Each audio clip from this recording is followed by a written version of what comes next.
together as that chemical. The energy will slow down and condense together as that structure. Structure is waveform, waveform is structure. You cannot resist it any more than you can resist a heroin addiction. Okay, so when you say, oh, well, okay, sex is the problem, I gotta stop sex. No, it doesn't work that way. You can't, you won't. Watch, you won't be able to. You think you will, but you won't. It's not how you get over an addiction. See, with love, you cannot emit love. That's a mistake some people make. I had to correct a shaman on that. She said, John, you have to radiate your love at them to plug them in. I was like, okay. So she said, point your finger at them and send your love through your hand. All of a sudden I see this like smoky disturbance in the air of my energy being sucked out of my hand and gobbled up, and thank you very much. That was good. That's basically what happened. Then my arm hurt because that essence was taken out. And then I realized through this that you cannot emit love, you can only love. You have no control over love. Therefore, how can you direct it? How can you take it and whip it over there or whip it over there? Love cannot serve the mind. Connect to love and then love what you want to get love, which doesn't require aiming your finger at it or focusing on it or trying to radiate love at it. No, that's structure.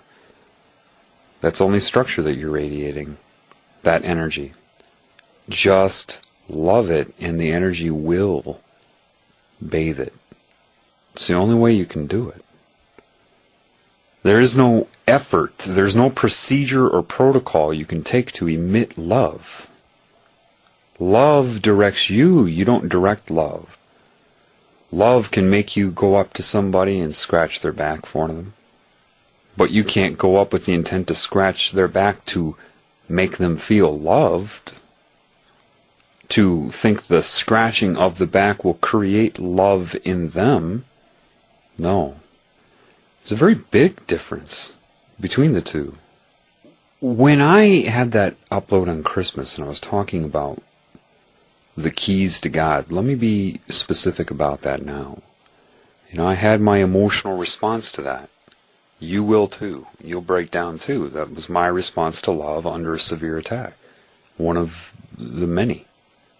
Every point in time has its own resonance. Therefore, any memory you have of the past has a resonance.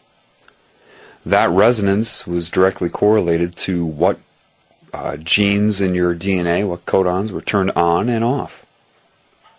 An addiction to drugs, sex, and everything else is a manipulation of the DNA for chemicals and alter what you call homeostasis in the body.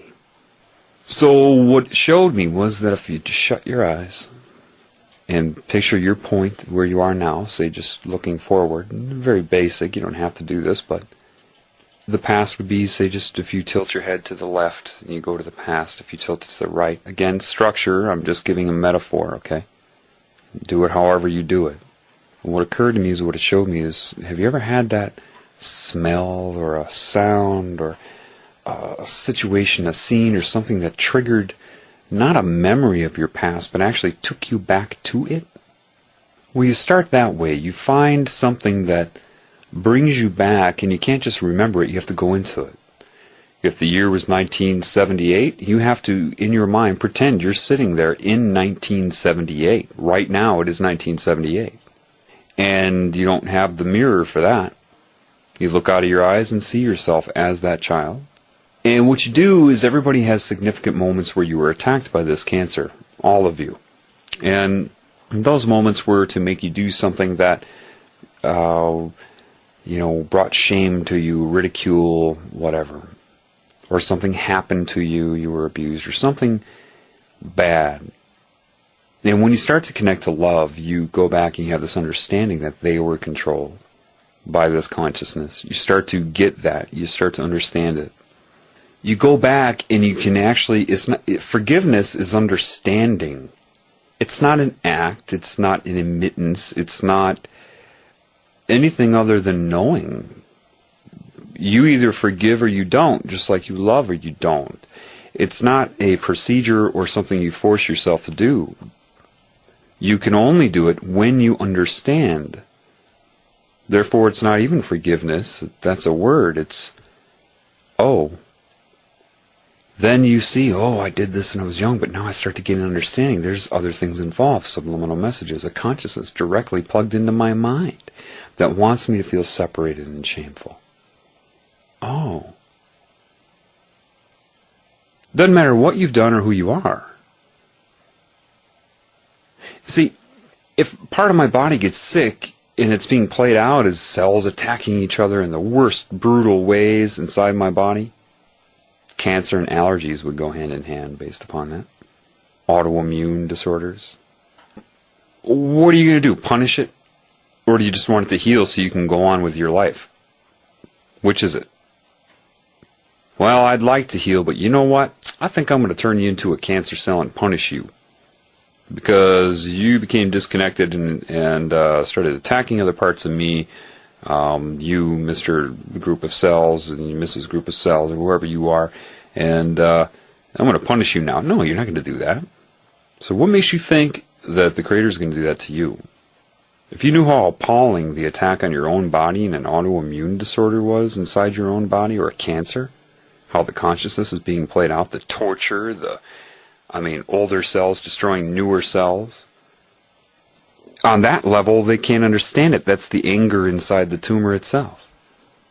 It's only when you connect to all perceptions at once, being part of them, being part of you, being part of something larger, and everything at once, when you spontaneously heal. What makes you think it's any different here, in an infinite scale? You need to be able to forgive, obviously, the people doing the most horrendous thing. Now, forgiveness doesn't mean you allow them to continue, because love will always do and guide you to do what it believes is right. You can't not lie. Lying is no different than telling the truth.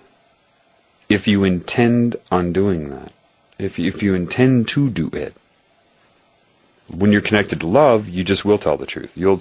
It's more about not what you do, but the intent of what you do, which you cannot constrain to rules and guidelines. What is right in one situation with one person may not be right for that person if they're in a different emotional state and you are in a week from the first time. You cannot remember what is right and wrong. Life offers an infinite possibility of interaction. You cannot retain it. This is where laws come from.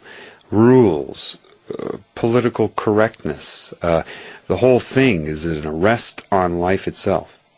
You don't need laws. If you're connected to love, you live it. You don't need to adhere to something. The very fact that there are laws here shows that there is a major problem. Forgiveness is understanding. And first you need to forgive yourself. Because you were manipulated. It doesn't matter if you can perceive it yet. I can. You have no idea what's going on. You were manipulated to do everything you've ever done to other people. The whole point is to make you attack other people and to be separate from them, and there are varying degrees.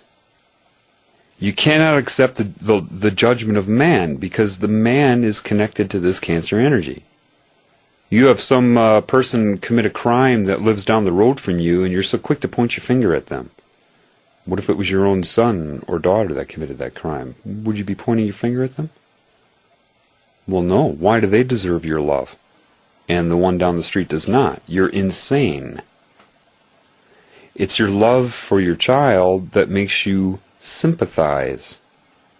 Even though you don't understand what did it to them, you still have more of that love, that broader perspective. Yet you reserve that for your nuclear family or close friends? That doesn't mean covering up for them. If you're, say, a drug addict